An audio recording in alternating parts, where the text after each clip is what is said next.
Amade she memu nyina jo. Ye mamu kwa ba no siapo. Wo memu nsema do ayensa ka na nwumre ni atrase abobo no se Kasiebo ade ba beso mo. Ena nwumre nsema do ade ba no de bedi Kasiebo ni makotene ebi eni.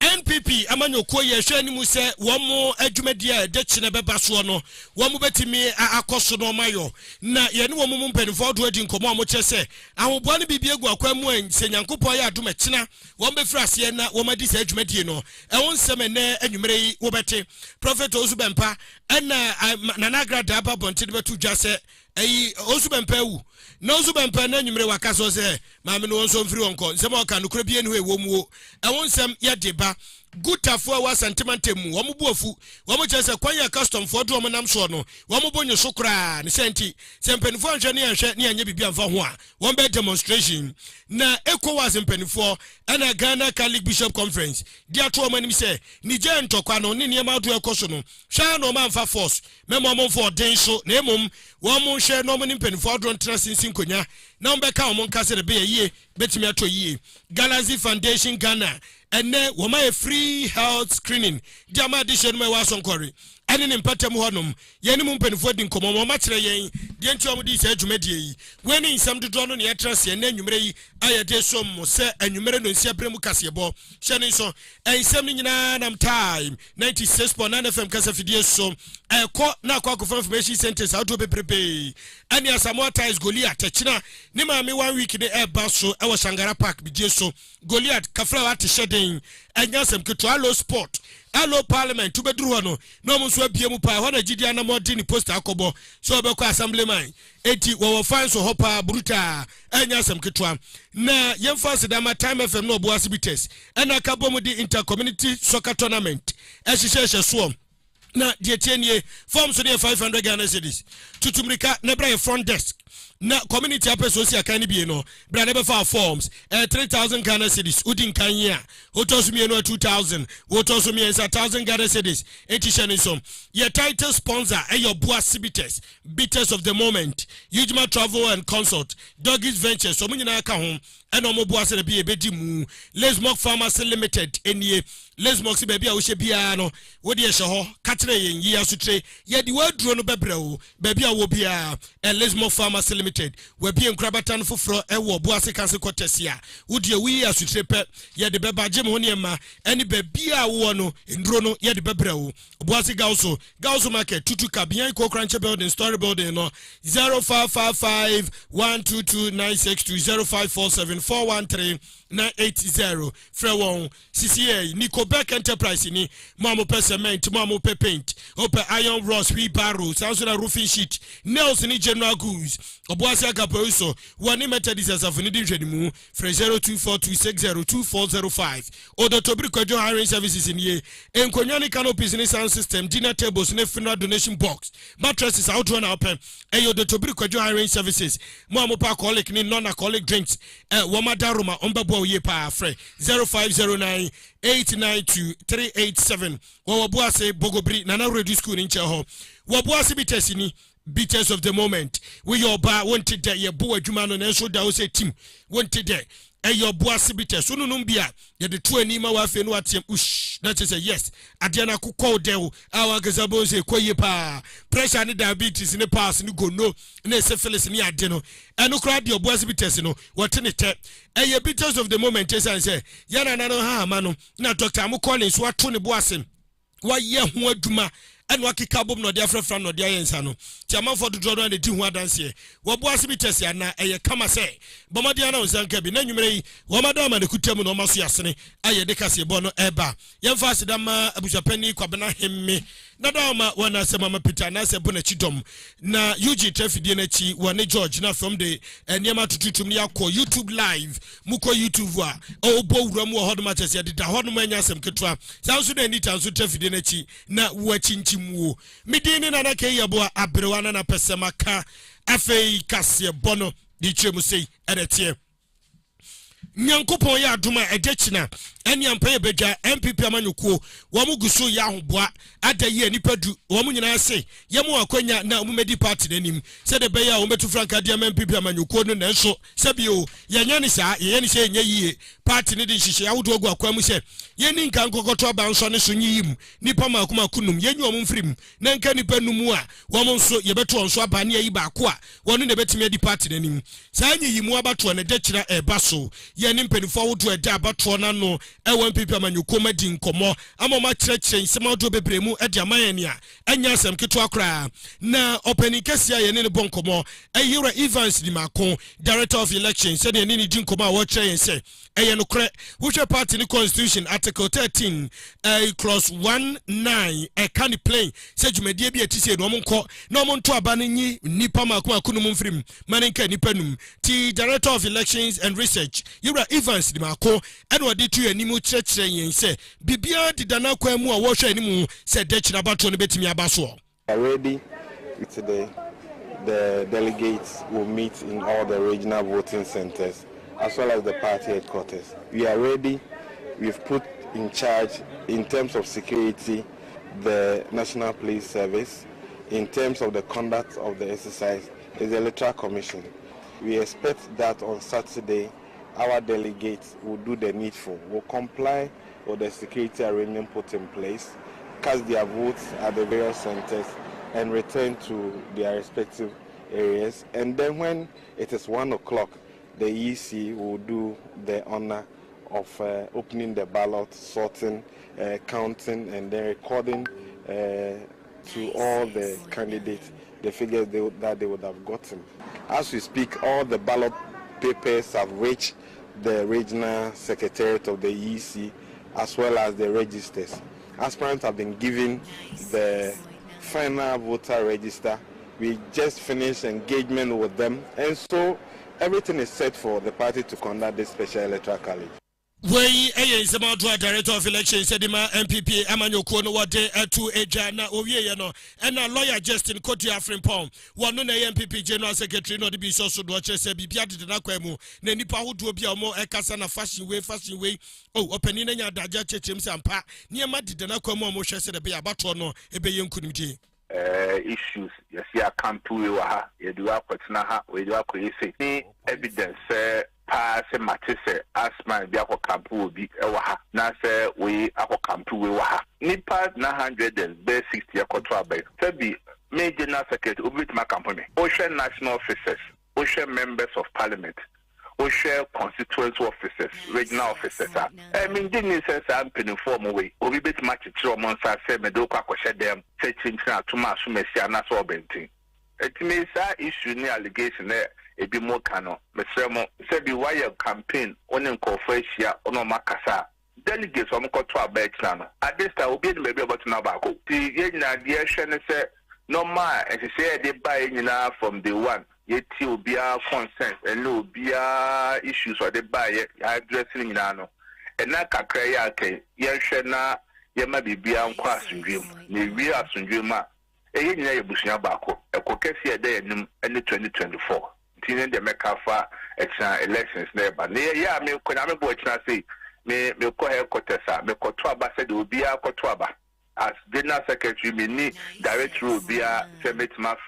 electoral commission for na say me police for more direction na say directive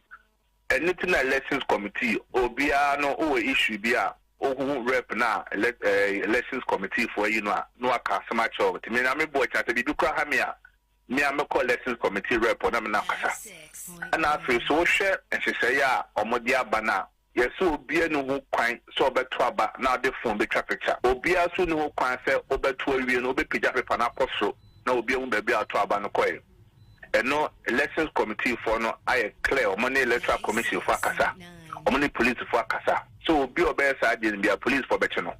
na afre so se ye sa so muso a sa o paper no so ye mani rada kam eno so yan hyehyɛ ya elections committee for no esra ba then ye tuni na ye na asundwie emba party ye culture party for ene ye ayekoto abai chan say edi kan no ye na mu ye delegate amount for na esuma ye party for na omo ye si wo say ye meto aba ti ye na ye mu say o say aba me kotui e aba e beboa ama ye party tumi ye hwe no 2024 no yensa ebetimi aka. That's the first question that will be able to answer. Etosibio na me bo achina e aba to ne be sha ase 9 o'clock na ye we 1 o'clock until the boni friend working between 9 and 1 10 bia no witimi ekọ ha na wakoto aba na elections committee for na ye say omonya accreditation bia no ko nipa na ekoto ne endorse and obi anim ho then so ba ali o national ID card na so party ID card no enka ho then na me bo achina so mo bia nkoye say o ye national officer o ye regional officer to kwa kire electoral commission for na say police for adwuma we say bibi wo na won tia tie me we show mo nyina the best of luck say na me bo achina no the journey to 2024 the breaking the 8 na yakan wasem no it begins from tomorrow tie hwe anomo ye hwe kasa ye ni ento aba na ni ento ni ye ni wi a edin kabo meba ewi a edekoye beba ewi a esade odoso beba party no ama de hwehwe ni ensa etimi aka we in some out open Kasiebo lawyer Justin Kotia what to eja na wo wie ye no ne ne Ghana edition mu bi din komo ne ebusa won say e date na bato mo kwakoto yi nipa dodo no e wan pipa manyuko mo mu gira no hwan pa na mo pe no we say Ken we say Baumia we say Alagoje Chirabaten we say ai open Kasiebo free akoto e dodo na chiro madwen 1 Baumia, 2 Ken, 3 Alan, 4 Wachi Ejakon, 5 Efri Yakuto. Oh, so far, Sanko friend of my men say on campaign, we are active. Baumia the Bini. Me the best 5, you know. Ken, 5. Can a Japan a pet, no one echo, any more be a view. Bawania Baumia, number 2, Can a Japan, number 3, Alan Cash, number 4, Wacha Clementia Jakon, no, 5. Someone winning 500 and the first 3 day yanka and the idea mass and then the 2 Akan de Biana only a dinner back via Professor Kwame Japon account and the 5 anymore. My 1 to 3 a day. On a weekend, Baumia and Alan Cash and only the mass. Enti we yen sema hodo a chese wo mo so dodo na cheche o madwen yen fa ne nto we yen ko Niger nsensem ni mo Nigerfo na wo mo asrafo kokotu omo mampani a chese wote adwaso semi ba beto dwa na kwakwa ensema do bebrebe de ne besie se Niger krono wo mo befu no omo mampani a wote adwa no so wo mo ebetu no so wo mo ema ne nyamampani biu President Mohamed Bazoum ana chese wo mo kokotu no wo mo tu no no ma ache no house arrest na ECOWAS mpanifo bibre matoye mu mpanifo awodo na atena sie sigina ese anhwa wo mbekọ Niger ho na wo ne Nigerfo de akwakosie ni wo de asrafo bekọ sense wo ne Nigerfo akasa so wo nsan dan amamuo no enfama wo penikese Mohamed Bazoum se de be ye beto yie nanso wo so wo nyenne enye kina na nanom ga so de force bekọ yi enene sojafo a wo Niger ho so ga se ene wo so de bom so de besie ni na je sa de na anhwa be yire dudu empanifo dodo no na acha omadwen se be ya ECOWAS empanifo nya botre memo mo fa force memo mo fa force memo mo for denso se wo mo ekọ no mo ni Nigerfo de kwakosie ni sa asemi Ghana Catholic Bishop Conference edu o manu atum womu nsemu a womu kanyina yetiawa womu so omusere mpanifo hwebe ebe yanka ECOWAS mpanifo momoden so omo ne Niger asrafo no mpanifo betrase abonko ma siginaye na omo hunu kwa dom de ade befa so na mom se ekokoba se ekwakoye oden so force ntokwa ni ade be wi akire eduoye ne kase pa ne bebe Niger man no ene ebibremu atoye so President Edema Ekwei most Reverend Matthew Kwesi Jemfi woni edi we are encouraging all the ECOWAS, so no party or no group of countries within the region to pick up arms to go and say we are going to forcefully reinstall the deposed government. We should rather listen to them very, very carefully, and we can find ways for them to come back to constitutional rule, constitutional democracy. Who knows? It could even be that through the negotiations and the discussions, they could bring back the same government, the same persons that they have overthrown. So it's a matter of dialogue. And we should dialogue rather than thinking of picking up arms. And arms will not solve anything. It will complicate and worsen the situation. And finally, we will realize that we will have to come back to dialogue. That will be the only way for the president. Then there are other members within the ECOWAS, Senegal, Niger, Mali, Burkina Faso, all within the ECOWAS who are saying they will support Niger against any intervention from anybody. So it is no longer ECOWAS that is going against Niger, because ECOWAS is divided, and when it's a section of ECOWAS, you can't call it ECOWAS. It's really some left within the West African sub-region. And when it happens like that, it is no longer ECOWAS who is acting, it is a section of it. And that brings a division. And there could be serious consequences on the key-level division within the ECOWAS and within the West African sub-region. So we are very, very clear. As you recognize, the Ghana Catholic Bishops' Conference, we are part of a bigger West African Bishops' Conference, which we call RECOWA. That means Regional Episcopal Conferences of West Africa. So each Bishops' Conference in each of all the countries making up ECOWAS, each Bishops' Conference is lobbying and calling on their government in their respective countries not to go. Na jese utieti mu omo nsema dom di tuja no sempeni fo momo di no momo ani enko ho yemfe no nto yemra santibante mu ye ba na jese Ghana Union of Traders Association ye twa ni tia kan se guta fo na wo mo ekasa yo no mo jese kwan ahodo a ye di wo mo nkrofo nam so ayakayaka dia customs fo do mo namu no wo mo bonyo so adayi a wo mo timi koyi niema ai containers awudo ebi obi wo na se wo de ko ai abuso kan a sika ba gene kitwa bi na wo no de free enkran ba sena ne na mu aba santiment mu kumase na wo de aba so am ya ba be adwuma no custom for her be ha no enya asem kitwa adenti no se basa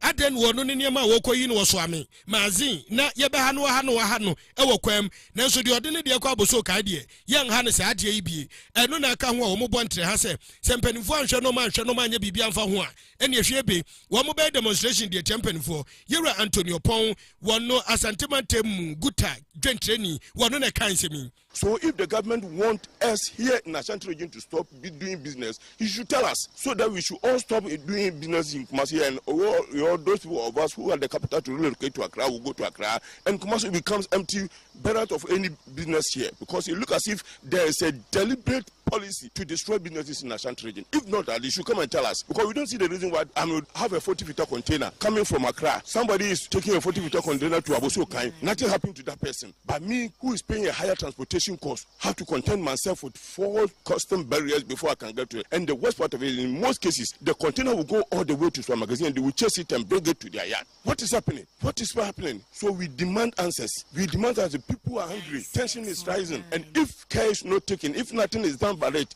by next week going, something will happen here in Kumasi. Planning to do a massive demonstration here to register our displeasure of what is going on. Because we can't wait for our little capitals with us to get it up by this exercise that is going on, which we don't think government is even benefiting from it. So definitely close every shop. We call for closure of all shops, and we make sure we meet the right authorities and the right thing is done to save the situation.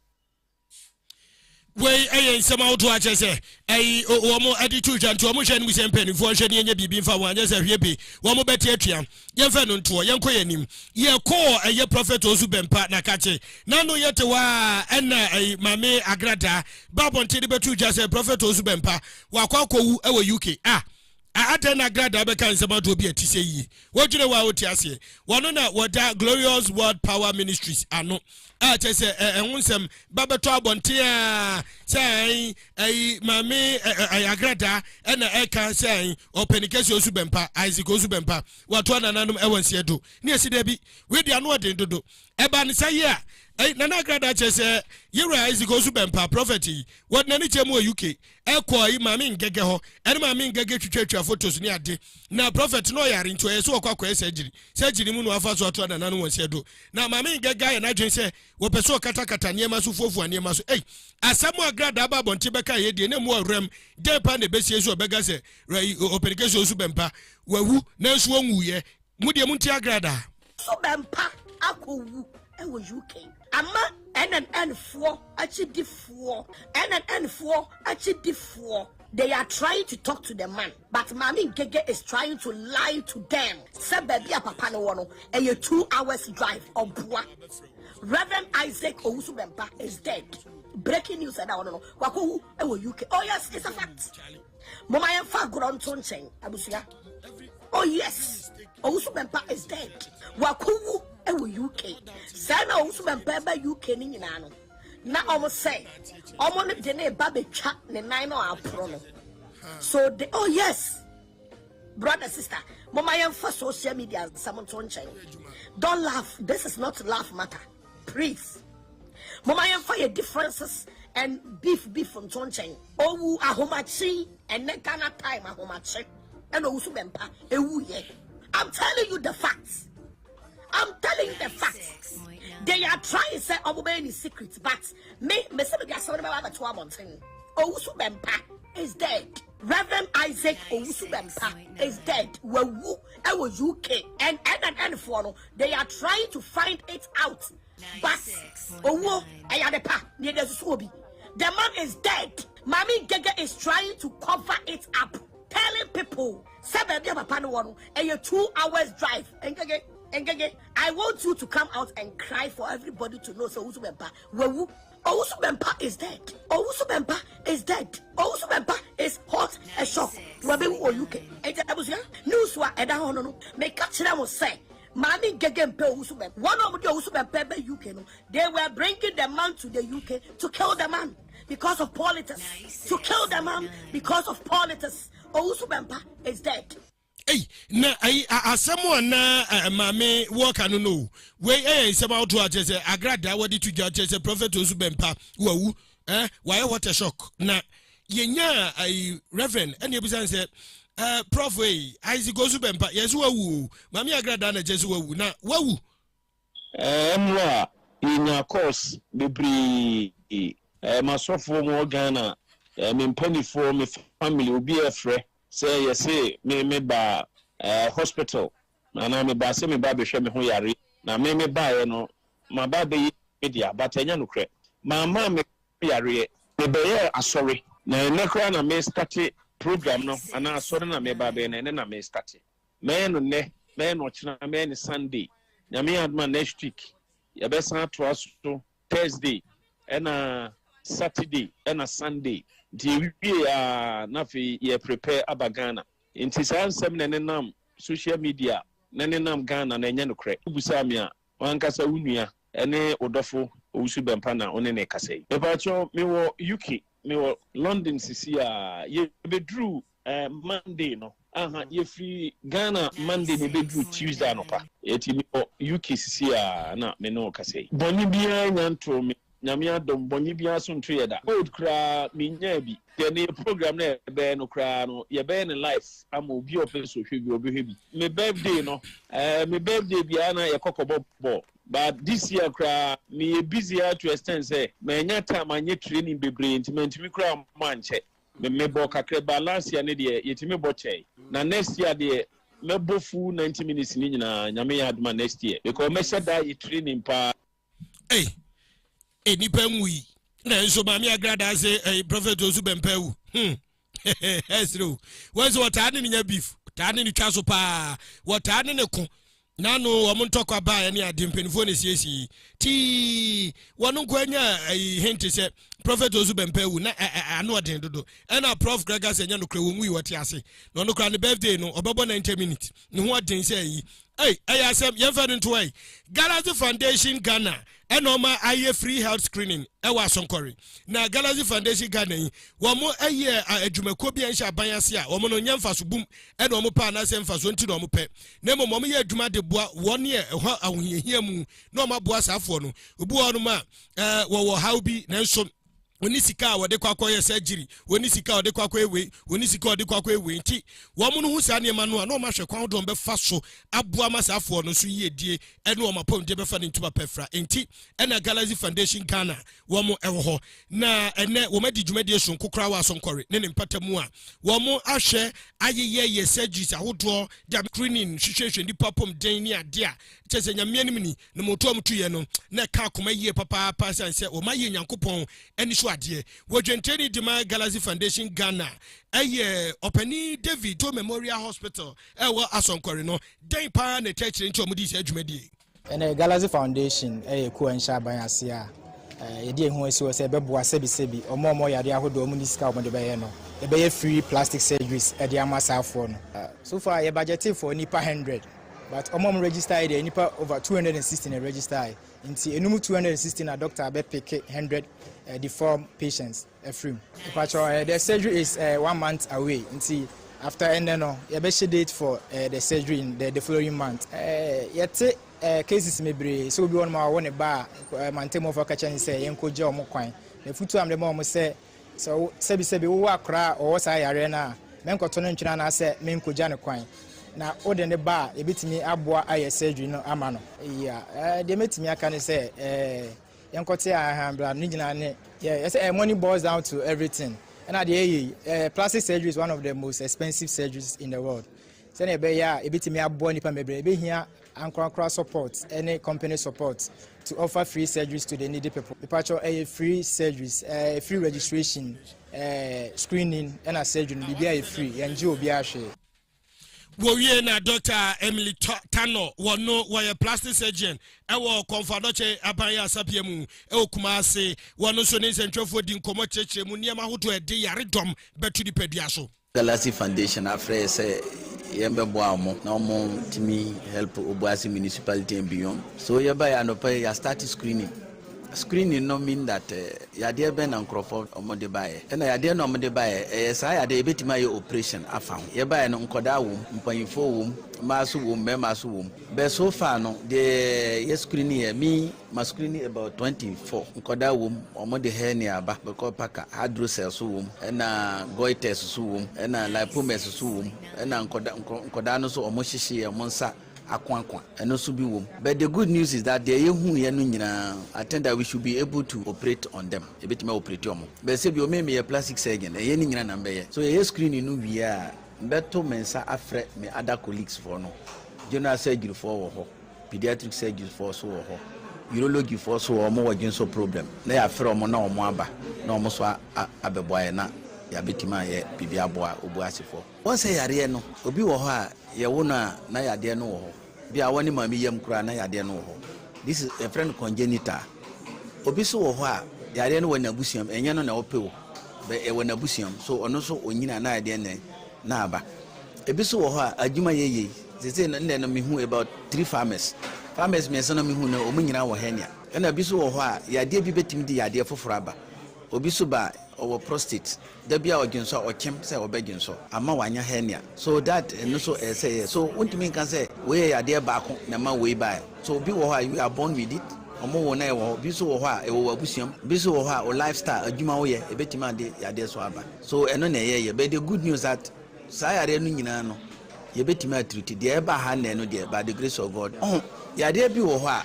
like say na men kan no bi hu nkoda bebre omo ahyehye omo nsa akwan eno de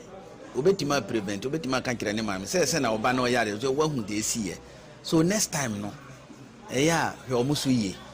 wahu ena bi so wo ho abia adwuma na oyɛ adwuma den ena se wanya hernia obetima ye operation no kama Galaxy be faka be se sa adwuma den no sanko sa adwuma den no bio a ebetima ma hernia no waye operation no ebetima san ba na wa kan kire se obetima ye adwuma be emom susu na pagya normal emu yedru so sa normal na yebetima ye ana bia omodi akoda bia ba na no apa ye friend clep lip ne ma me se ontimi ton normal odwom because omo se eye sumsum senso enye sumsum so yade bi wo ho a ese we educate nkrofo no se obi nya sa yade we so a eno so enye sumsum so in all no se na menka no prevention and education ese o kan o kyerɛkyerɛ mu kyerɛ omo se we ni say no mo so community community no a ombetima kan kire nkrofo say oh member we ya de we na ye mo say we say ya enye susum ya de we omatima ya media ama so in all no na ya timi aboa nkrofo no mo community no and that's it. Dr. Emily Tano wono ninksima do di tuja ewo Galaxy Foundation jumedie na se no na adehye no mo munya kwanya nya sa ade yi so mfa so oh bi ne di nkomo na tie wo mo how pa na wo mo bo aba starting no ko school to ko school kaka na ya le starting aba na starting na ena ba ni ti ena ba na ni afedi o ho hwe kra there teacher na mi yensa o hwe na ho no se kra no di agro ba na ni ba ndi ontumi ndi agro sankula di agro otumi bisam se ma ho amuni ne meka chance so ntu na momra ase na ba na me befa omoso ade age nipa kona na me nshira bacho ebo me pa denti me ka se ebo me se me nam a emofra mpanifo mi na odwane bo me nam kwaso me ba akra no akra be mi a wote atiem tim hu no se omo nam so eyama me na efiri ho a me ne beje pa ne bebo me so pa o ye se me be hu ni se based on the many muni metikwa yin nti no hu mi a emu mpanifo especially nkra de na bebe na hu mi a na odwane o mo ji de pa ha on de bebre ajuma sam kra ho eden based on situation ti se me kopa nyuma kwa na ho eden be ko bebre se wo dabi yetim ni enya adwuma abraka me hu se ka me so metima ye adwuma no pa so situation nti no akonya mama e ba sa na man tana fa ko me ma se me ye shushan kakra to that ma anana me sakoma no enya accident ma ofo na ma meta se bibi simetiko a kitikete se pompo no te bra me nyen na enu so nyini sa no mo de ma no se ye wo me ni ho o man tia hwe e free e de o how be bla bre no an se ma wo ma me ba enya sa problem no fini kola nim na ma fight e adwum pempen so we minim se na me nti se ye ma no so a no be to na ma me da achen so I of course ama ni school ko no tell me ko adu tama o sen ko school enso si anana mo eni ntimi mfa ni ko school ama e ha me pa nti se ye ma na bebwa me le pa cho mi ntwi abibia pa cho e free we aye Galaxy Foundation jumedi sonko ene de omkodi ye wo asonkore ne patamu ye nyina so de mfa ne anwumre no nsi Kasiebo no de nyina ye mfansi de nsode nkonya so enko ene anwumre ya for bi did na ke ye bo abrewana na pesa bakani ye hwe ne ye sorry ya ye nko ententem so be ye mfa kai bokitu bi ye mfa mfam na afi ye sorry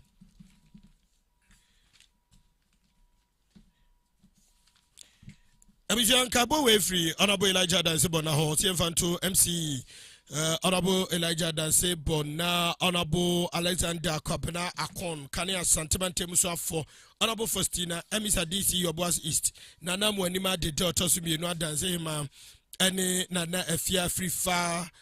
Toko Dumo Tosumi and Sadum Pass hima Nana Boachewa Nyako out Tosubi no Kokofu a champion hima eno ene nana echa konedu otosubi nu abadwom hima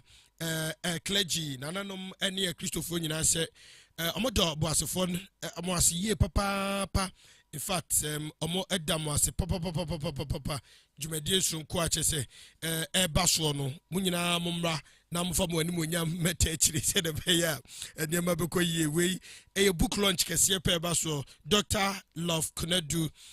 wano edna watrosa engome altar of a woman of war na sajumedie no edaya wada September bosomede toso dunu ba ko venu ni AJ Clubhouse wa wase 3:30 p.m. ene ibedi sajumedie ne mpenifo ado ami bo wondi nyina bebe jumedie na se eti woto nsa de afrado fo se eduru amomra na yebe observe COVID-19 protocols ni nyina ajonto for Wesley Methodist Cathedral kwa womo beba SDA kwa beba Doctors Apia Mountain Zion kwa na fei the Herald kwa womo nyina ebejumedi na se Deaf and Dumb kwa Central Church of Christ womo so beba na woma baba behu edwum ehonti edu ha womo modin na mo hye ne nsom Methodist Church Ghana Obuasi Diocese na so Obuasi Circuit Bishop Obuasi Diocese lay chairman Synod Secretary the Superintendent Minister quarterly meeting no Obuasi Circuit Wesley Cathedral Obuasi CM manfo nyina nim se